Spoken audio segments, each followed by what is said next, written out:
Olá, meu caro, seja bem-vindo a mais um vídeo aqui. E no vídeo de hoje nós vamos falar a respeito de algo muito interessante, que é a respeito de como nós devemos apresentar para os nossos filhos a história do mundo antigo. Você provavelmente aprendeu na escola a história desse jeito. Você via lá Grécia, você estudava a formação da Grécia, como que era a cultura da Grécia, a política, a sociedade. Falava-se de algumas guerras, fechava o capítulo e de repente aprendia sobre Roma.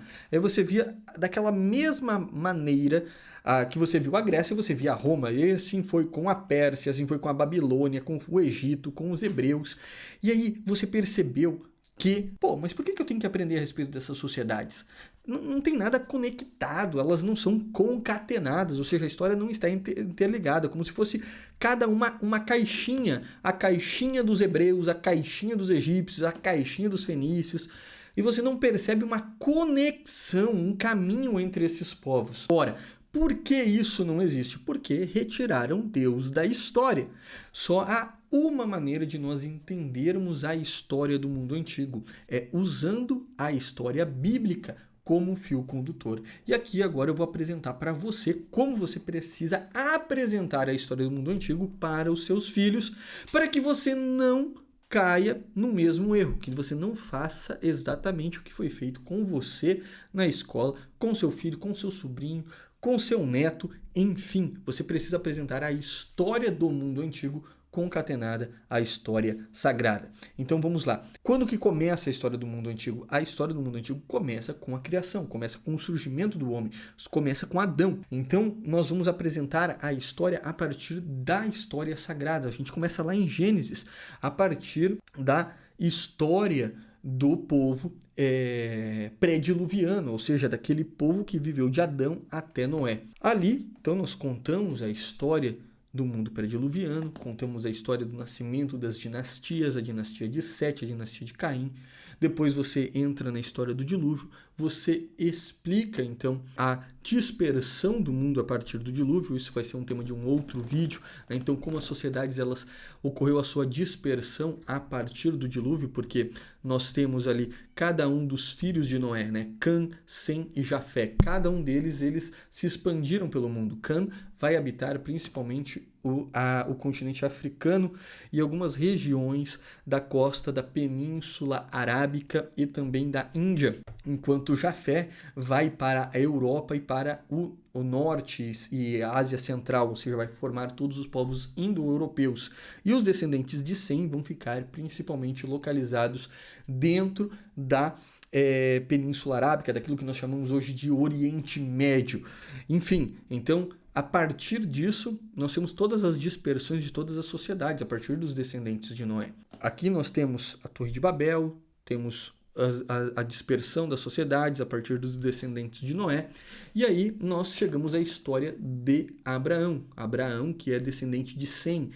Sem vai ter um filho chamado Arfaxade, Arfaxade vai gerar alguns filhos até chegar Éber, Éber vem do nome hebreu, aí Éber vai chegar até Taré, que é pai de Abraão, e Abraão. Então nós vamos começar a história do mundo antigo desta maneira, fazendo essa ligação do dilúvio com Abraão. Abraão vai dar origem a todo o povo hebreu, a toda a tradição judaica.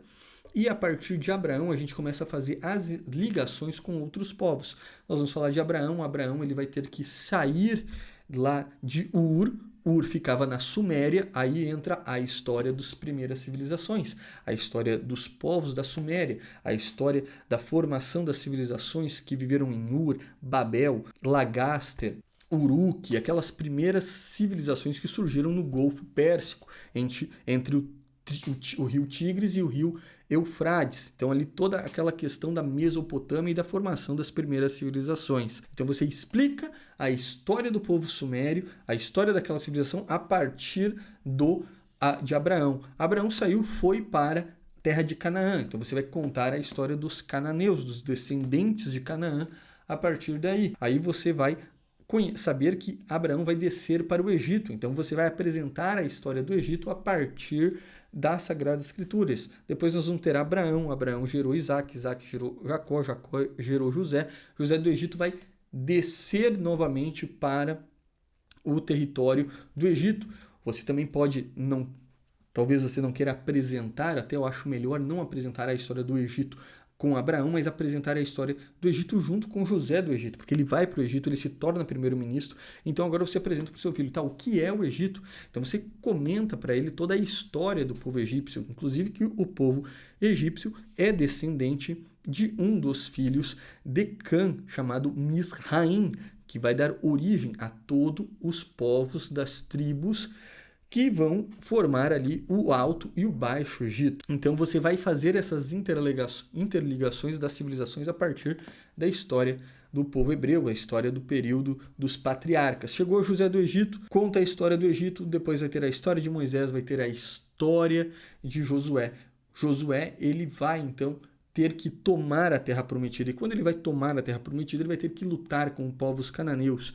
E aí nisso você pode contar a história dos cananeus, dos filisteus, dos fenícios, que eram povos que estavam habitando esta região da atual Palestina, atual Jordânia, atual região de Israel, Líbano, enfim. Você pode comentar a respeito destas histórias, porque são povos que vão estar ali em ligação. Depois de Josué, nós vamos entrar no período de Juízes dentro da história do povo hebreu, que está dentro das Sagradas Escrituras, o primeiro e livro segundo de Juízes, que vai contar ali a história de Débora, de Jefté, de Sansão, de Gedeão, enfim, vários juízes que lutaram e foram usados por Deus para libertar o povo diante da escravidão das outras civilizações que estavam ali em volta.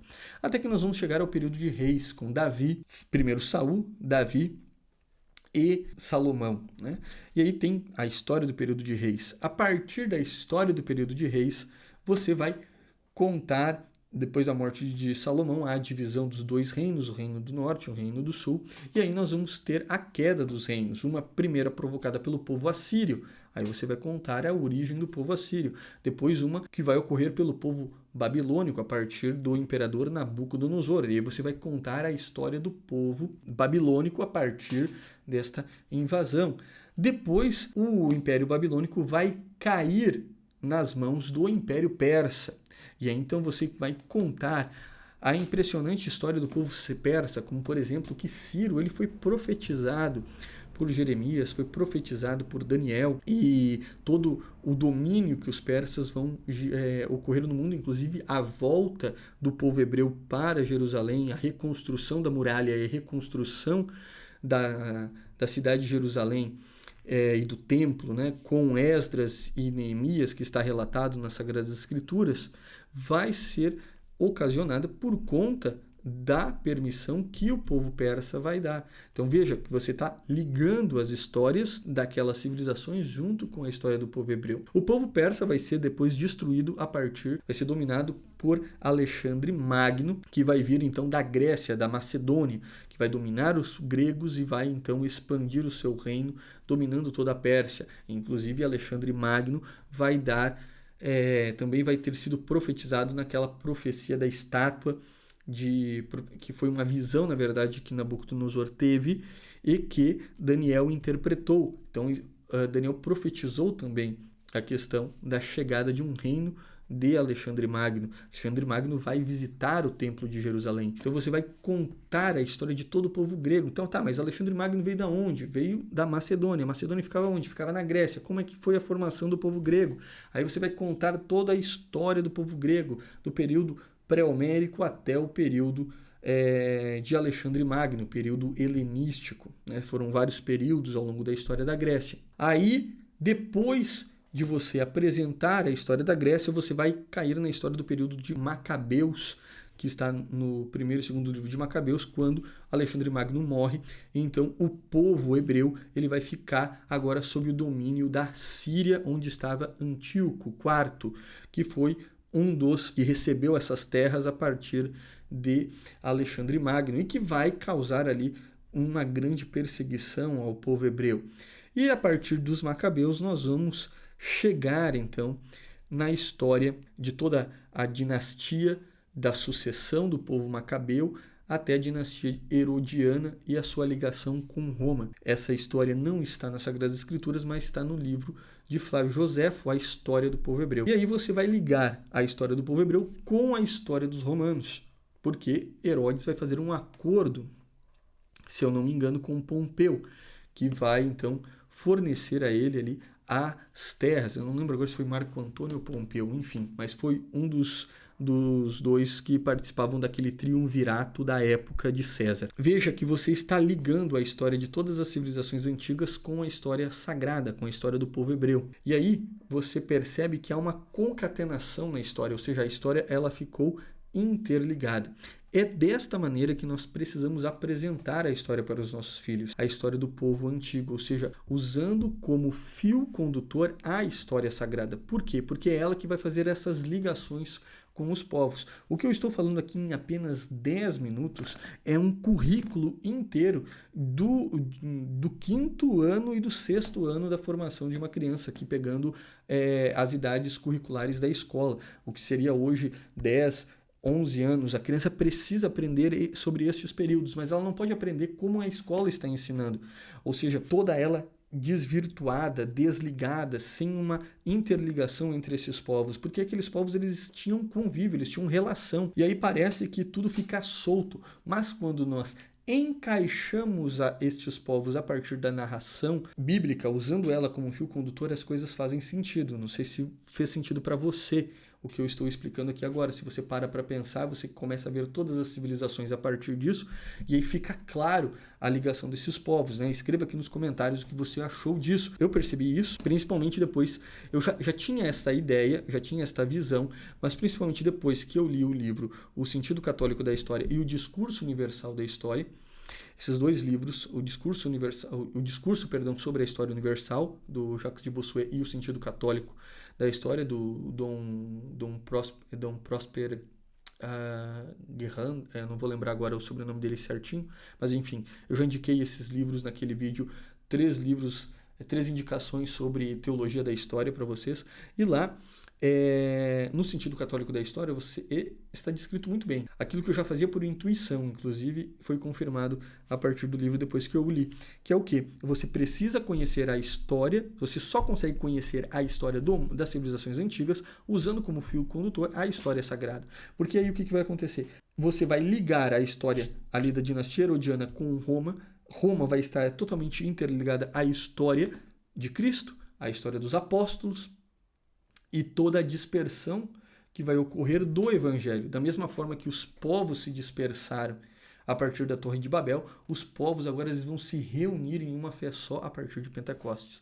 Então, você percebe que o mundo inteiro ele foi preparado para aquele momento. Então, por isso, você precisa apresentar a história para o seu filho desta maneira concatenada. Mas, professor, você pode estar se perguntando como que eu faço isso? Como é que eu vou ensinar para o meu filho tudo isso? Eu não vou ter que estudar um monte. Onde é que eu vou encontrar livros, fontes que possam fazer isso? Aí eu quero te acalmar e fazer 2 indicações para vocês. A primeira é este livro aqui que está atrás de mim, este livro aqui, fica melhor, né? O livro A História do Mundo para Crianças. Neste livro aqui, eu conto a história desde a criação à queda do Império Romano, concatenando todas as civilizações com os povos, com o povo hebreu, com a história sagrada. Inclusive, você pode ver aqui que a divisão dos capítulos, ela segue a lógica que eu mencionei aqui para vocês. Então, este livro aqui é uma indicação para você. E segundo é que um livro ele não ensina sozinho. O seu filho ele precisa de um professor. E eu posso ser o professor do seu filho. Nesse momento estão ocorrendo a pré-inscrição para o curso História do Mundo Antigo e da Bíblia para crianças.